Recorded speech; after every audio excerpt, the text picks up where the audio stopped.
No sé si ahí me pueden escuchar mejor. Ahí está mejor. Ya. Bien, entonces, el pH, lo que estaba diciendo es que mide la concentración de hidrogeniones. ¿Qué quiere decir? Que a medida que los hidrogeniones aumenten o bajen, pues va a cuantificar si una sustancia es ácida o es una base. El ácido como tal va a ser aquella sustancia que tiene la capacidad de soltar hidrogeniones, como por ejemplo el ácido carbónico, el dióxido de carbono, o a su vez también el ácido clorhídrico. En cambio, la base va a ser aquella sustancia que va a captar esos hidrogeniones o esos protones como tal. Bien, con respecto al pH, vamos a ver que tenemos una fórmula que es menos o antilogaritmo de base 10 por la concentración de hidrogeniones. Generalmente las células van a trabajar con una concentración de 40 por 10 a la menos 9. ¿Por qué? Porque como podemos observar, el pH neutral va a ser igual a 7.4, que va a ser óptimo para que las células de nuestro cuerpo generen su función. Podemos entender que a medida que nosotros, a medida que el pH sea bajo, suponemos que vamos a tener hidrogeniones altos, pero no es así. En este caso es al inverso. Si tenemos un pH bajo, vamos a tener prácticamente un aumento de hidrogeniones, como podemos observar aquí en el gráfico. Tenemos un pH de 7.4 que les había dicho que eh, va a tener en el eje de las Y la cantidad o la concentración de hidrogeniones, que es igual a 40. Entonces, si a medida que yo baje el pH, en este caso ponemos 7.2 de pH, vemos que no va a tener una disminución de los hidrogeniones, al contrario, va a aumentar esos hidrogeniones. En el caso de, por ejemplo, tengamos un pH aumentado, digamos, de 7.6, pues prácticamente los hidrogeniones van a disminuir, como vamos a ver en la siguiente gráfica. Por favor, pásale una más. Exacto, ahí está. Podemos observar cómo es esa relación. Primero tenemos en la parte neutral, en la parte media, el 7.4, que es 40. Ese es nuestro punto de partida. Si nosotros disminuimos a partir de ese pH un 7.2, pues vamos a tener que los hidrogeniones aumentan. Mientras que si tenemos un pH de 7.6, los hidrogeniones van a disminuir. Y a su vez, esto se da debido a que el logaritmo es negativo. Además, vemos que no es lineal la relación del logaritmo con el pH. ¿Por qué? Porque también nos ayuda a evaluar estos valores que son muy pequeños, o sea, 40 por 10 a la menos 2 es un valor muy pequeño, que si tenemos una gráfica lineal, estas diferencias no se podría analizarlas. Entonces, el logaritmo, como podemos observar, tiene una representación curva, digamos, y pues podemos analizar los valores mucho más detallados. Ya, pásale por favor a la siguiente. Aquí es una pequeña tabla de los valores de pH que tenemos en nuestro cuerpo. El que debemos tomar en cuenta es más que todo el de la sangre, que es de 7.35 a 7.45, un promedio de 7.4 como tenemos en la ecuación de arriba. Pero ¿por qué es importante analizarlo? Ya de que la sangre circula por todo nuestro cuerpo y va a ser regulada, va a estar regulado constantemente y a su vez interaccionando con varias moléculas durante la circulación. Como vemos en nuestro cuerpo confluyen tanto valores básicos también como valores ácidos. Tenemos pHs muy bajos, como por ejemplo el del estómago por el ácido clorhídrico, y tenemos también valores digamos, entre valores básicos como el de la bilis. ¿Sí? Pásale, por favor. Bien, en este punto tenemos que analizar los mecanismos de control. ¿Cómo vamos a equilibrar estos? Tenemos tres mecanismos. El primero va a ser el de los amortiguadores, el segundo el aparato respiratorio y por último los riñones. Están ordenados de acuerdo a cómo van interviniendo. En este caso, los amortiguadores van a actuar de forma inmediata, de ahí trastornos que sean agudos, también va a actuar minutos después el aparato respiratorio y por último, en casos crónicos, sería el aparato renal. Una cuestión también a tomar en cuenta es que los amortiguadores no van a tener la capacidad de eliminar la cantidad de hidrogeniones, sino más bien van a controlar o limitar estas sustancias para equilibrar así el pH, mientras que los dos aparatos subsiguientes, esos sí van a estar encargados de eliminar sustancias, ya sea para controlar una alcalosis o a su vez una acidemia. ¿Sí? Pásale, por favor, a la siguiente. Bien, vamos a analizar ahora primero los amortiguadores, o buffers también llamados. ¿En cómo se conforman? Van a estar conformados por un ácido débil, una base conjugada, o una base débil o más ácido conjugado. En la fórmula de abajo tenemos el ácido débil que va a estar representado por el ácido carbónico y nuestra base conjugada que va a ser el bicarbonato. El ácido débil, ¿qué quiere decir? Que tiene mayor facilidad de soltar hidrogeniones y por lo tanto, por eso se le denomina ácido débil. A su vez, entonces vamos a interpretar esta fórmula que prácticamente es la relación de la regulación de este pH. Entonces, si nosotros tenemos un paciente que viene con un pH alto, ¿qué quiere decir? Que hay menos hidrogeniones, ¿verdad? ¿Sí? O sea, un pH alto o un pH alcalino. Ya, entonces vamos a tener una disminución de hidrogeniones. Recuerden la relación de la ecuación anterior. Entonces, ¿qué interpreta el cuerpo? Que necesitamos mayor cantidad de hidrogeniones. A su vez, eliminar el compuesto que me puede dar esa alcalosis, que vendría a ser el bicarbonato. Entonces, mediante la anhidrasa carbónica se van a unir el CO2 y el agua para formar el ácido carbónico. Y como les dije, este ácido es débil, tiene la capacidad a su vez, mediante esa misma enzima, de dividirse en lo que sería un hidrogenión y el bicarbonato. Entonces aquí es un método de compensación y de ahí este bicarbonato va a ser eliminado mediante la vía renal. En cambio, si tenemos un pH bajo, ¿qué quiere decir?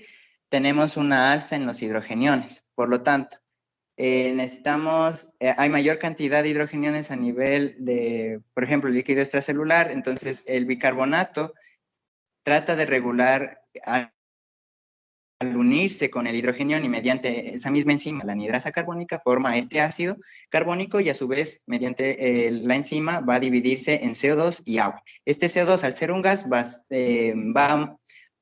a ser eliminado mediante los pulmones. Y recuerden que a medida que se modifique este gas, esta relación se estaría modificando, en este caso, la cantidad o la concentración de hidrogeniones. Por eso estaría ligado a mantener regulado la cantidad de hidrogeniones. Ya, pasa por favor a la siguiente. Dentro del líquido extracelular también tenemos, a más del buffer que vimos anteriormente, que es el de bicarbonato, también tenemos lo que sería el amortiguador mediante proteínas, por ejemplo, a la albúmina. Entonces, en este caso, vemos que las proteínas van a tener dos grupos, un grupo carboxilo y un grupo amino. ¿Qué me favorece el que tengan dos grupos? Principalmente que puedan actuar ya sea como ácido o como base para mantener regulado el pH. Me explico. Tenemos el grupo carboxilo, ¿ya? El grupo carboxilo, como podemos observar, va a actuar en este caso si es que hay un pH, en este caso alto, es decir, hay falta de hidrogeniones y como pueden ver, libera un hidrogenión para que se pueda equilibrar el pH. A su vez también vamos a ver el otro caso, tiene también un grupo amino, que en este caso va a captar esos hidrogeniones en el caso de que tengamos un pH bajo, ¿sí? Pero la desventaja de este buffer de proteínas es que prácticamente es limitado, al contrario del bicarbonato que vimos anteriormente. También a nivel de extracelular también tenemos lo que sería el sistema buffer fosfato, que tiene el mismo funcionamiento, digamos. Tenemos un ácido débil que va a ser en este caso el fosfato de hidrógeno que tenemos en el lado izquierdo de la fórmula y este libera un hidrogenión y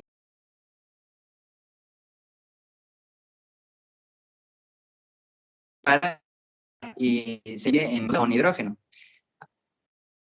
Yeah. De ahí también puede ir de forma reversa, es decir, unirse el fosfato monhidrógeno con el hidrogenión para formar así el el fosfato de hidrógeno, ¿ya? A nivel intracelular también tenemos lo que sería el ATP, la glucosa 6-fosfato, que tendría el mismo mecanismo que el sistema buffer fosfato. Pásale, por favor. Ya. Ahora, también a nivel de intracelular tenemos un mecanismo mediante la hemoglobina. Sí. En este ejemplo, en este gráfico, vemos que tenemos un tejido, la pared capilar.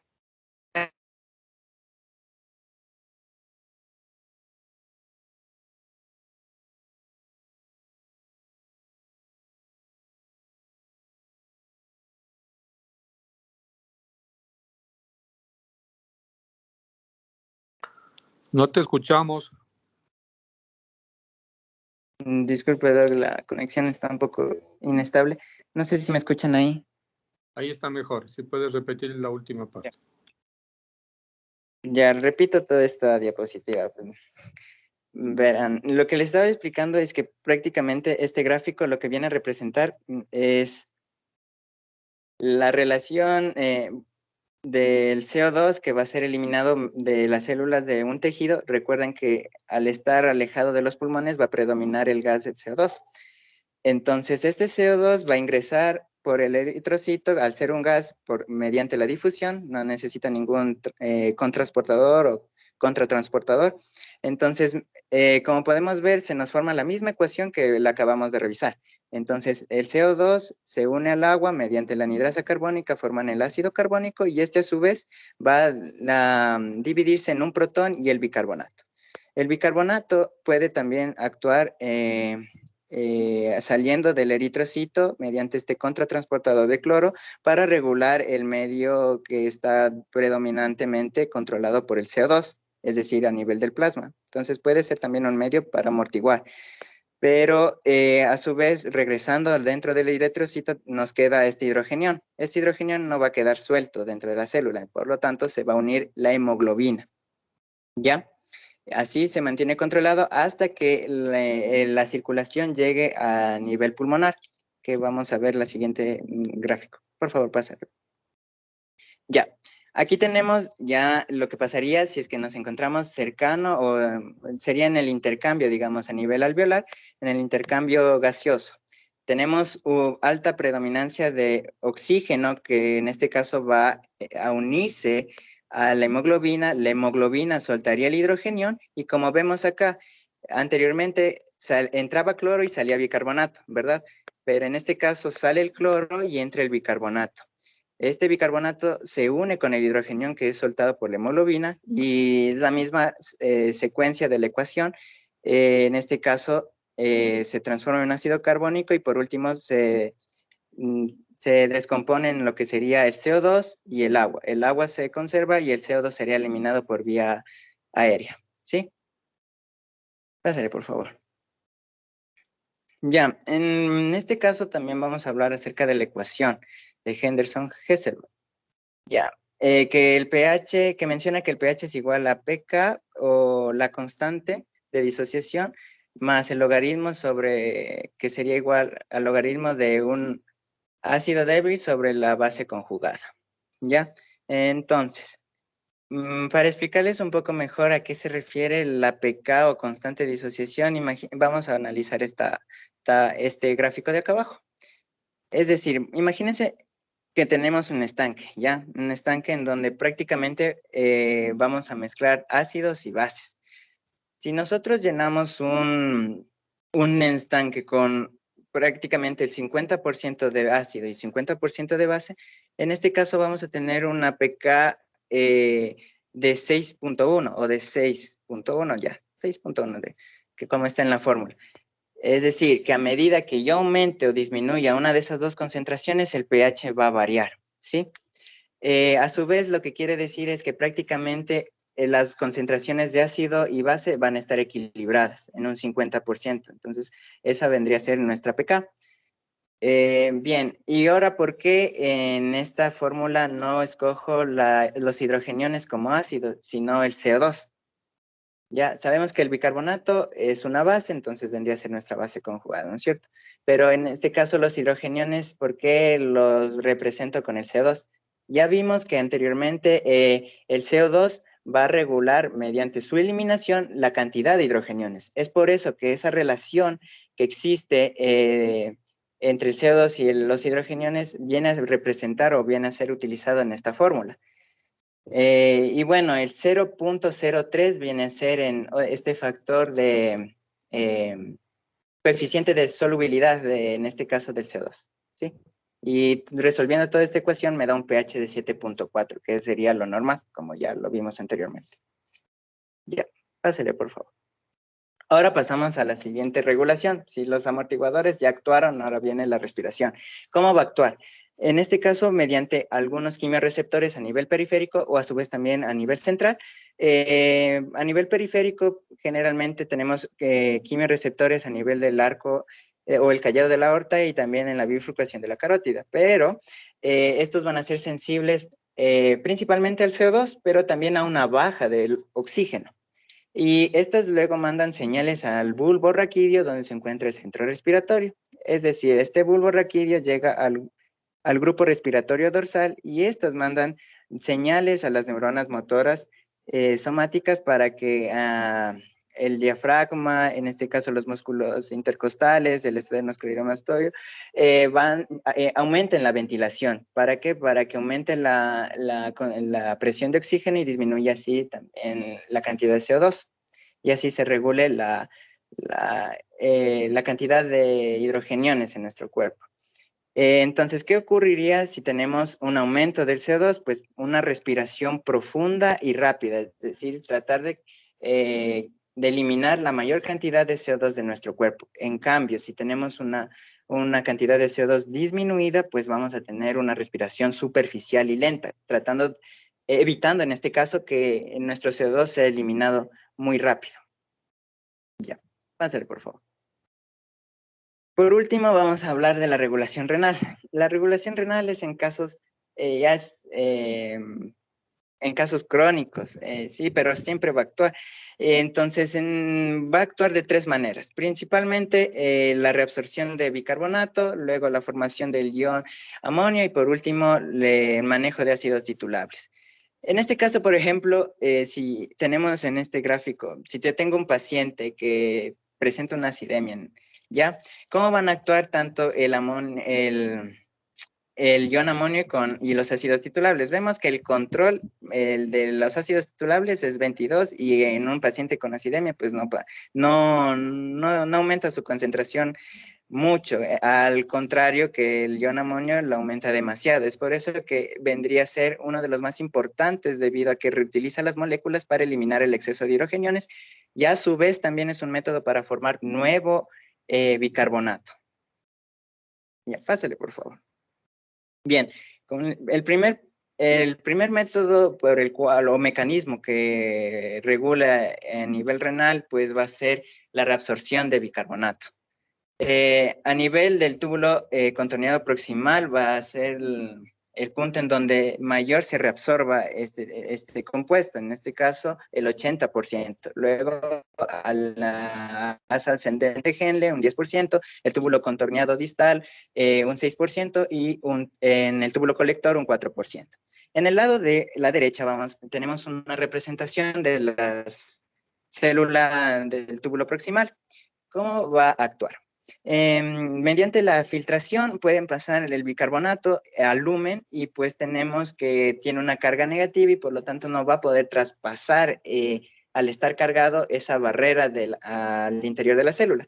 Entonces, ¿qué va a ocurrir? Va a reabsorberse sodio mediante ese contratransportador NHE3 y va a salir el protón, es decir, el hidrogenión a nivel del lumen. Entonces, mediante la anhidrasa carbónica, en este caso tipo 4, que se va a encontrar en la parte del lumen, va a transformar a ácido carbónico y a su vez también lo va a descomponer en CO2 y agua.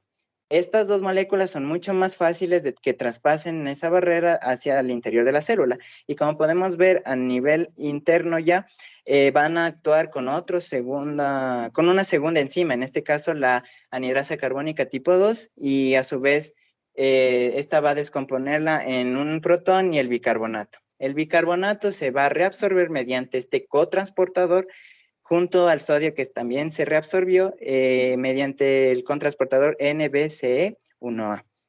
Mientras que el protón no se va a quedar dentro de la célula, sino que va a ser expulsado mediante este transportador que utilicen ATP, ¿sí? Para ser excretado.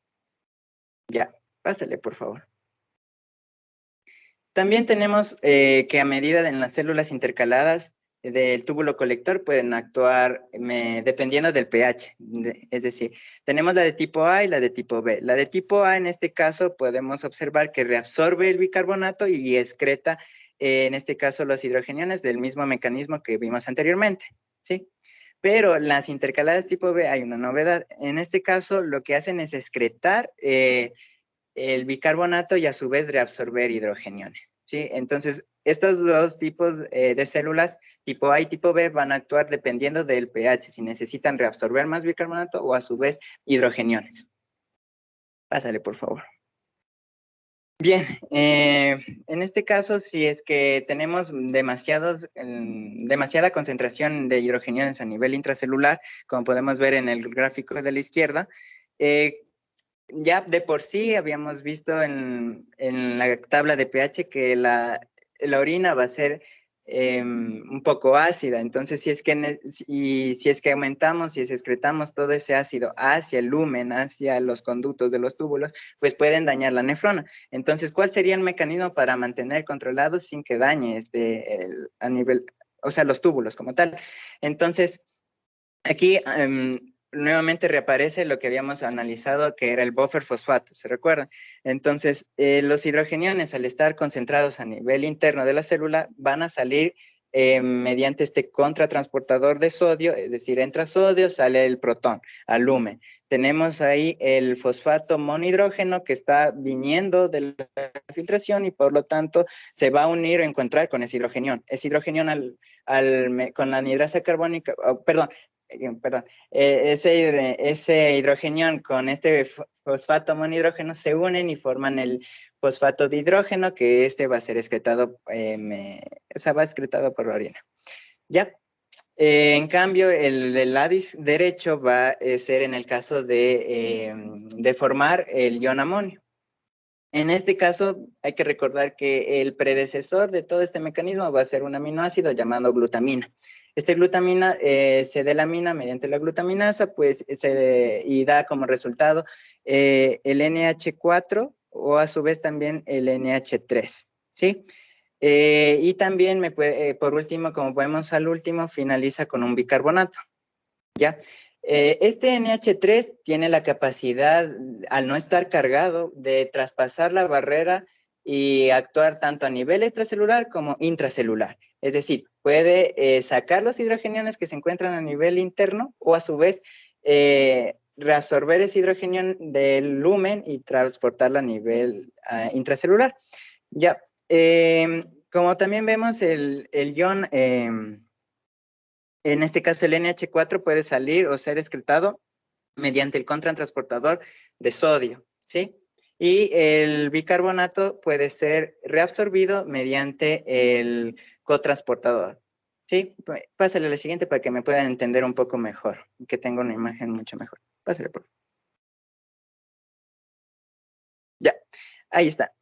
Bueno, el resultado de la glutamina vamos a tener el NH3 que se va a unir con el hidrógeno que se encuentra dentro de la célula, ¿sí?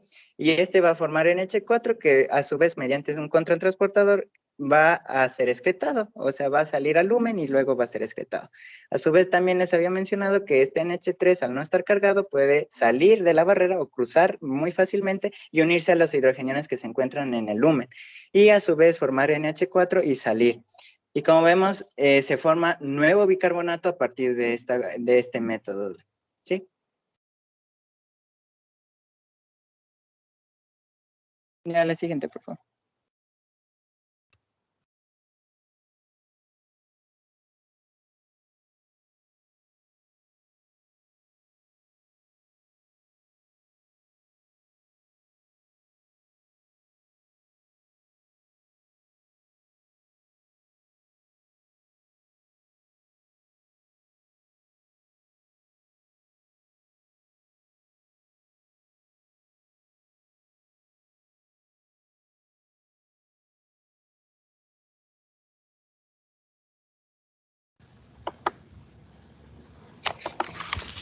Ya.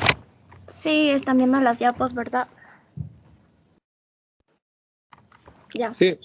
Ahora vamos a continuar con los trastornos ácido-base. Como ya hemos venido viendo, mi compañero les explicó que el pH metabólico está controlado por mecanismos tanto renales como los mecanismos respiratorios.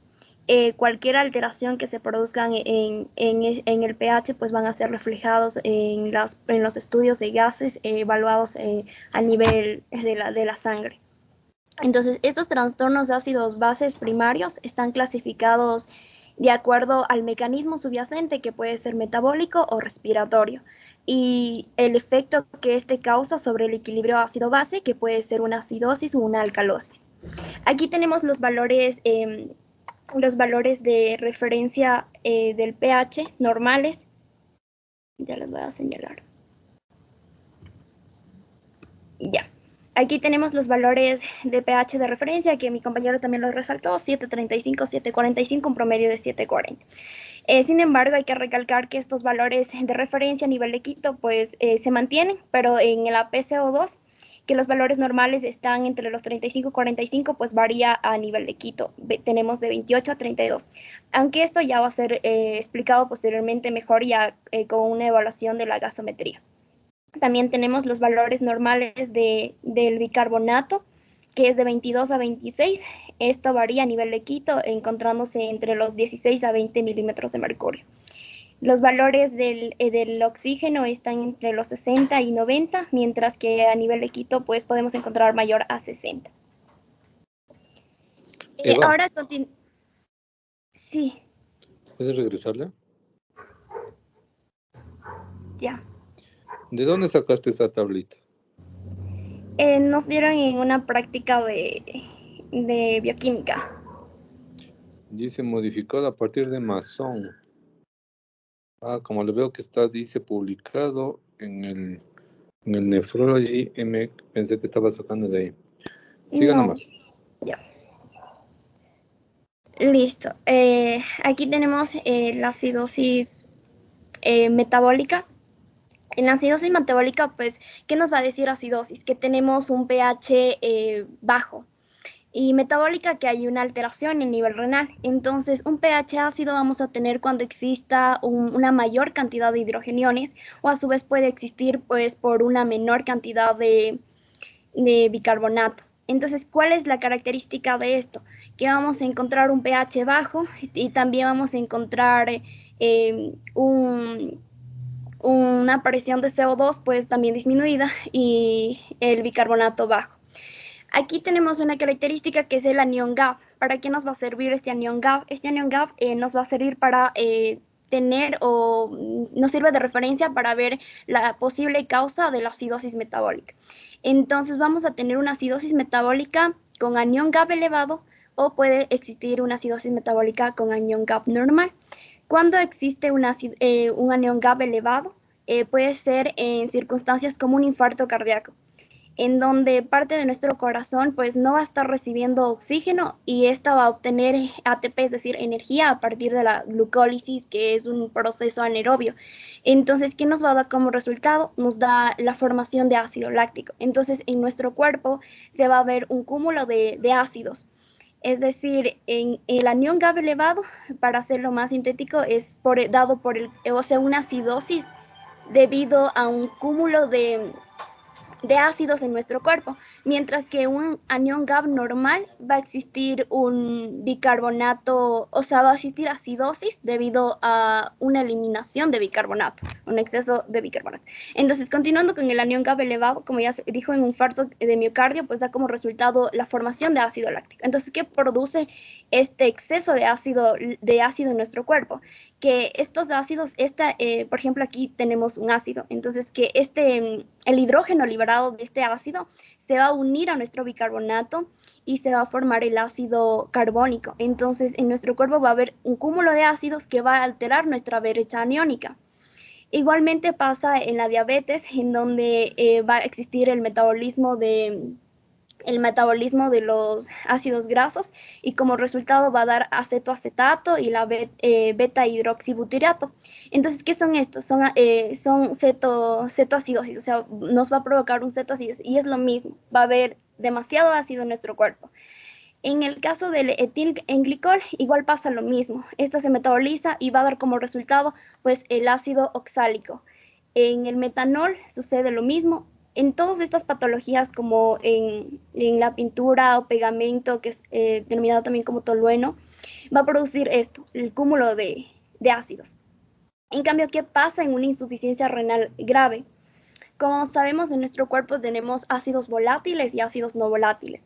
Los ácidos no volátiles van a ser necesario que sean eliminados a través del riñón, pero en una insuficiencia renal, en cambio, el riñón no va a ser capaz de eliminar estos ácidos no volátiles. Entonces, al no ser capaz de eliminarlos, pues se acumulan en nuestro cuerpo. Entonces, por eso nos da como resultados una acidosis.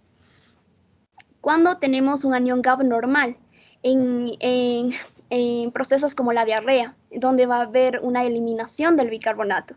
También en la acidosis tubular renal tipo 2, en donde existe una afección en el túbulo proximal. ¿Qué va a pasar? Va a impedir la absorción de bicarbonato, pero a la vez sí se va a estar absorbiendo cloro. Entonces, por eso es que se da un equilibrio y tenemos como resultado un anión GAP normal, pero nos está produciendo una acidosis metabólica.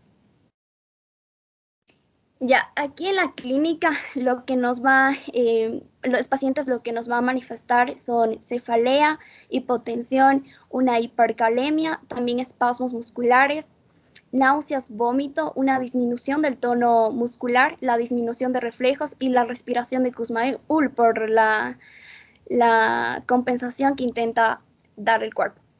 También puede provocar confusión y somnolencia. Una de las cosas a tomar en cuenta en cuanto al tratamiento, pues además de tratar el proceso causal, en acidemias graves el objetivo es elevar el pH aproximadamente a 7,70 y un bicarbonato a 15 miliequivalentes por litro. No Ya, dice ahora, 770, ¿no? perdón, 720. 720. Sí, perdón. Ya. Ahora continuando con la alcalosis metabólica. En la alcalosis metabólica, en cambio, ¿qué tenemos? Un pH elevado y una afección a nivel renal igual. ¿Por qué va a producir esto? Por menos iones hidrógeno o a su vez porque existen mayor bicarbonato. ¿En qué procesos o cuáles son las causas en donde se va a generar esto? Por ejemplo, en el vómito, donde el ácido clorhídrico presente en el estómago se va a estar eliminando, mientras que el bicarbonato que se genera a nivel del páncreas pues va a estar sintetizándose de forma normal, entonces esta va a ser reabsorbida al torrente sanguíneo y por eso vamos a tener una alcalosis. ¿Qué pasa con los antiácidos? Genera una situación similar. Va a haber una disminución del ácido clorhídrico y un aumento del bicarbonato. Aquí hay que tomar en cuenta algo importante, porque al existir menos iones hidrógenos, nuestro cuerpo, ¿qué va a intentar hacer? O sea, nuestra célula va a intentar compensar ello, y para compensar ello, saca hidrógeno y va a meter potasio, y por eso vamos a tener una alcalosis metabólica acompañado de una hipocalemia. En el tumor renal, en cambio, en esta situación, en cambio, la glándula suprarrenal va a estar hipersecretando aldosterona. ¿Y qué va a hacer esto? Ir al túbulo contorneado distal o al túbulo colector y va a generar la apertura de un canal que es el hidrógeno ATPasa. Entonces, eso va a permitir que salga el hidrógeno y se reabsorba bicarbonato. En cambio, en los diuréticos de asa, estos actúan en la asa ascendente de la asa de Henle y se va a unir a los transportadores de sodio, cloro y potasio. Entonces, no permite que estos iones entren y se intercambien con el bicarbonato. Entonces, por eso se va a estar reteniendo bicarbonato y en cambio, por su parte, va a estar eliminando los iones hidrógeno. Entonces, eso nos va a generar la alcalosis. La clínica, pues, como ya se mencionó, vamos a tener una hipocalemia, potasio bajo. También podemos tener taquicardia debido al potasio bajo, una hipoventilación compensatoria. El paciente también puede presentar irritabilidad, náuseas, vómito, diarrea y calambres musculares como hormigueo de dedos, de manos y pies. El tratamiento, cuando no existe una depresión en el volumen del cloro y del potasio, pues este problema se va a solucionar espontáneamente. Es por eso que es necesario solucionar las deficiencias del cloro y potasio mientras que se trata el proceso causal. En la acidosis respiratoria, en cambio, aquí esta se debe a un intercambio inadecuado del CO2, entonces entre el capilar pulmonar y el alveolo. Entonces, ¿qué va a generar? Que no se dé, que exista una retención del CO2 a nivel del capilar pulmonar. Y como esta retención, esta hipercapnia que se genera, al inicio se va a estar amortiguando con el agua, se da una formación de hidrógenos y de bicarbonato en exceso. Entonces, por eso es lo característico que tenemos un pH bajo, un PCO2 elevado y un bicarbonato alto. ¿Cuáles son las causas por lo que se va a generar esta afección? Es debido a una ventilación inadecuada. Por ejemplo, en la disfunción muscular, en donde, pues, en la miastenia gravis, por ejemplo, en donde va a estar los receptores de acetilcolina, pues no van a estar funcionando correctamente. Entonces, por más que exista la eliminación a partir de la neurona, la síntesis a partir de la neurona de la acetilcolina, pues como los receptores no están funcionando bien, pues no va a permitir que los músculos actúen de una forma adecuada. Y ya sabemos que los músculos, pues para la expansión y contracción del pulmón son esenciales y para un intercambio adecuado. También tenemos en algunas patologías, por ejemplo, algunos fármacos también puede generarnos una relajación intensa, por ejemplo, los opiáceos. Entonces van a estar relajando nuestro centro respiratorio, lo cual no va a permitir que se dé un intercambio normal de gases. También existe la interferencia del intercambio de gas arteriopulmonar, por ejemplo, en una neumonía, en donde va a existir un cúmulo de líquido a nivel del alveolo que no va a permitir su paso. En la obstrucción de las vías respiratorias también va a ser responsable. Por ejemplo, accidentalmente hubo por ejemplo, de los niños cuando se tragan o sea, se comen algún objeto extraño, entonces esto puede llegar a obstruir nuestra vía respiratoria superior y pues dar un intercambio de gases, o sea, no permitir el intercambio normal. También a nivel de las vías inferiores, pues podemos tener patologías como el asma o el EPOC. Clínicamente, el paciente va a tener somnolencia, mareo, desorientación, debilidad muscular, una disminución de la presión arterial, cefalea, también disnea, una hipercalemia. También puede generarse arritmias, respiraciones rápidas y superficiales y una hipoventilación por la hipoxia que se genera. El tratamiento que se da aquí es o sea, si es necesario una suplementación de oxígeno y ventilación mecánica para disminuir el CO2, mientras que se va a tratar la enfermedad subyacente.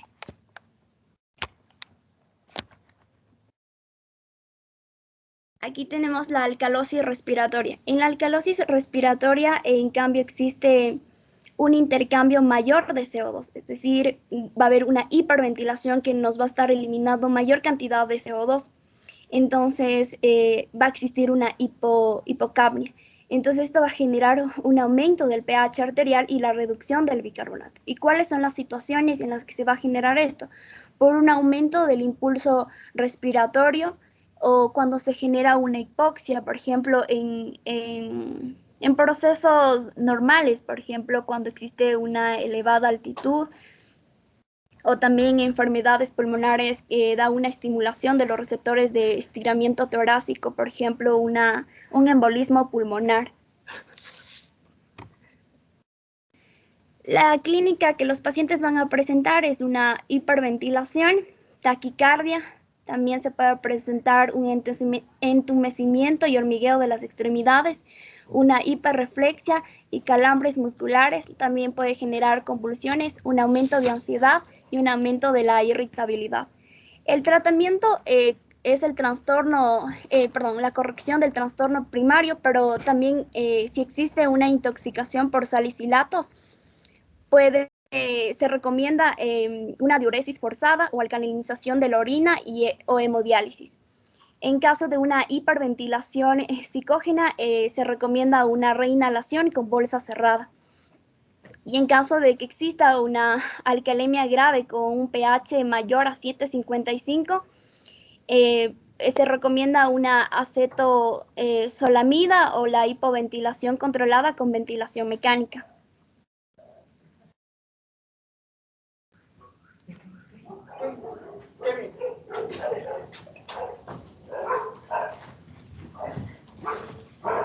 Listo. ¿Sí se me escucha? Vamos. Tienes 5 minutos para eso. A ver, interpretemos rápido la gasometría. Bueno, la prueba antes de realizar la gasometría se realiza una prueba de Allen. Esta va a constituir la prueba. Hay que probarle el flujo de la arteria colateral. En este caso, como vamos a extraer de la radial, tenemos que probar si es que existe un adecuado flujo en la arteria cubital. Se hace una prueba de Allen. No vamos a tener tiempo para ver el video, entonces pasemos nomás. Igual extracción de sangre se realiza en 45 grados y bueno, pasemos para rápido ver los valores. Estos son los valores referenciales. Hay que tener en cuenta a nivel del mar y en Quito, sobre todo por la altura. Entonces los valores que van a cambiar prácticamente es el CO2, la presión parcial del CO2 y el bicarbonato. El CO2 en milímetros de mercurio y en 1000 equivalentes. Pero para ya tomar en cuenta la gasometría vamos a utilizar estos valores generales, que son los que utiliza la Sociedad Europea de Nefrología. Entonces, bueno, esta es una interpretación rápida. Primero tenemos que darle nombre a nuestro trastorno, ¿verdad? Un pH menor a 7,35, acidemia porque está en la sangre, y alcalemia, un pH es de 7,45 cuando es mayor a 7,45. Entonces, igual, ahora vamos a darle un apellido. ¿Cuál apellido? O bien puede ser una acidosis metabólica cuando el bicarbonato está menor a 22. Ya vimos los valores referenciales. Deben estar entre normalmente 24. Y cuando es una acidosis respiratoria, cuando el CO2 en cambio predomina, está mayor a 45. Entonces ahí lo podemos dar el apellido. Igualmente para la alcalemia, cuando es una alcalemia, una alcalosis metabólica, cuando el bicarbonato va a estar mayor a 26 mil equivalentes. Y cuando es respiratoria, cuando en cambio la presión de oxígeno disminuye. Y ya, entonces vamos a tener unas fórmulas para saber en el siguiente paso cuánto van a compensar. Por cada mil equivalente de bicarbonato, por ejemplo, en una acidemia, en una acidosis metabólica, cada que disminuye el bicarbonato va a disminuir el CO2 a 1,2 milímetros de mercurio bueno, de CO2 para compensar. Vamos a tener aguda y crónica estos trastornos, por ejemplo, en una acidosis respiratoria. Prácticamente en la respiratoria vamos a tener aguda y crónica, y vamos a pasar a la siguiente. Bueno, entonces hay una mnemotecnia fácil de entender que es mira la tabla. Entonces es mira, no tengo el...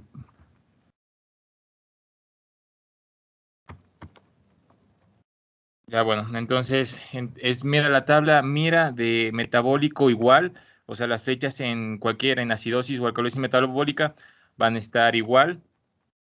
En cambio, en la respiratoria, el pH, por ejemplo, en una acidosis va a estar disminuido y la compensación y con la alteración primaria, las flechas van a estar iguales. Bueno, este es un ejercicio rápido, no sé si tenga tiempo, vamos a resolver uno al menos. Entonces, primero tenemos que darle el apellido al trastorno. En el primer ejercicio tenemos 7.49, sabemos los valores referenciales entre 7.35 y 7.45. Entonces, utilizamos 7.49. Vemos que está alta. Al tener un pH alto, predominan, hay que ver cuáles de los dos compuestos predominan. Si fuera respiratoria, el pH estuviera, el pH, digo, la presión de CO2 estuviera baja, y en cambio si fuera una alcalosis metabólica, el bicarbonato estuviera alto. Entonces, como podemos ver, el bicarbonato no está alto. Los valores referenciales, ¿cuánto dijimos? 24. Entonces sabemos que el bicarbonato debería estar alto si es que fuera metabólica. Por lo tanto, ya tenemos el apellido y el nombre. Entonces es una alcalosis respiratoria porque el CO2 está a 20. ¿Cuánto es lo normal? 40. ¿Cuánto bajó? 20. Entonces, ¿cómo compensa el bicarbonato?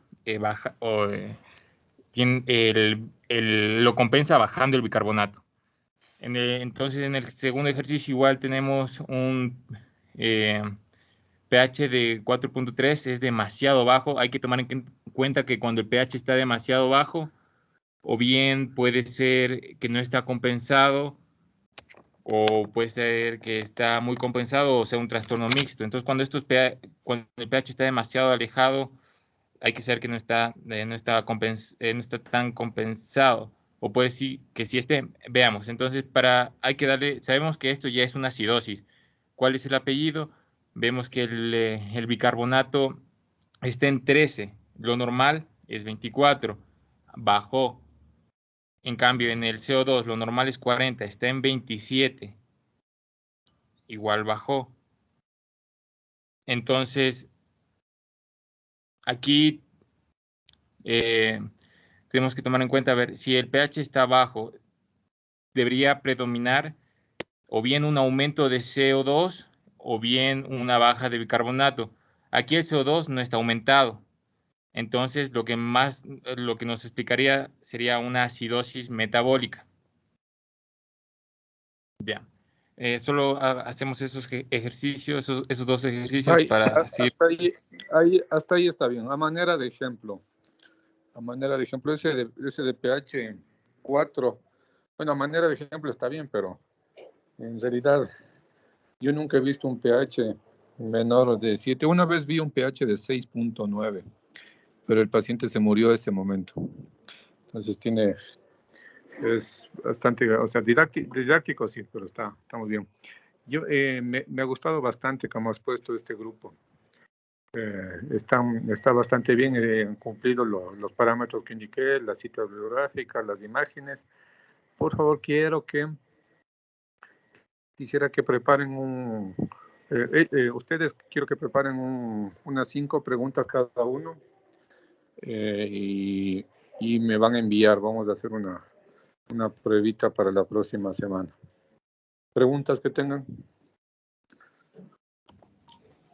Tengo una consulta. ¿De la anterior exposición también prepararían preguntas? No, solo de la parte de ácido base. Ya, doctor. Bueno, chicos, nos vemos el día jueves. Listo, gracias. Ya, doctor. Hasta luego. Gracias. Muchas gracias. Hasta luego.